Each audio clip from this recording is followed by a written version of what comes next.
एक बार एक शिकारी शिकार करने के लिए जंगल में पहुंचा। उसने अपने तीर पर बहुत ही खतरनाक जहर लगाया और शिकार को निशाना बना करके उसने तीर को छोड़ा, लेकिन उसका तीर चूक गया और तीर एक पेड़ पर जा लगा। वह पेड़ बहुत ही हरा भरा और बहुत सारे तोते उस पेड़ पर रहते थे। जैसे ही वह जहरीला तीर उस पेड़ पर जाकर लगा, वह पेड़ धीरे धीरे सूखने लगा और उस पेड़ पर जो भी तोते रहते थे वो एक एक करके उस पेड़ को छोड़कर जाने लगे। उस बड़े से पेड़ के कोटे में एक बहुत ही बूढ़ा तोता रहता था जो बहुत ही धर्मात्मा और अच्छे मन का था। सभी तोते उस पेड़ को छोड़कर जाने लगे थे, लेकिन वह बूढ़ा तोता जाता था, दाना लेकर के आता और उसी कोटे में आकर के बैठ जाता था, परंतु उस पेड़ को छोड़ने को तैयार नहीं था। बूढ़े तोते के साथियों ने कई बार आकर के उसे समझाया कि यह पेड़ सूख रहा है और किसी दिन गिर भी जाएगा, चलो किसी और पेड़ पर चलकर रहा जाए, परंतु वह बूढ़ा तोता वहां से जाने को तैयार नहीं हो रहा था। अब ये बात देवराज इंद्र तक पहुंची। उन्हें बताया गया कि एक तोता है, वह जिस पेड़ पर रहता है उस पेड़ पर एक जहरीला तीर लगने के कारण सूखने, गिरने और खत्म होने के कगार पर आ पहुंचा है, और एक बूढ़ा तोता अभी भी वहीं पर रह रहा है। वह दाना लेकर आता है और वहीं पर रहता है, जबकि उस जंगल में बहुत सारे पेड़ हैं, लेकिन वो उसी पेड़ पर रह रहा है।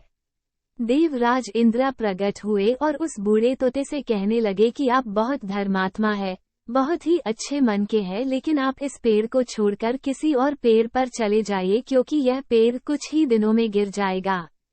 तालाब के पास में बहुत से बड़े बड़े हरे भरे पेड़ है, बड़े बड़े कोटा है, उन पेड़ों पर फल भी लगे हुए हैं, उन्हें वहीं पर तोड़कर खा सकते हैं, परंतु यहाँ से आप चले जाए। तोता बोला, माफ कीजिएगा, इस पेड़ ने मुझे जीवन दिया है, शिकारियों से मेरी रक्षा की है, हर मौसम में मेरे साथ रहा है, ये कोटा मेरा घर है, यहाँ मैं पला बड़ा हूँ, इस पेड़ को मैं छोड़कर कैसे जा सकता हूँ?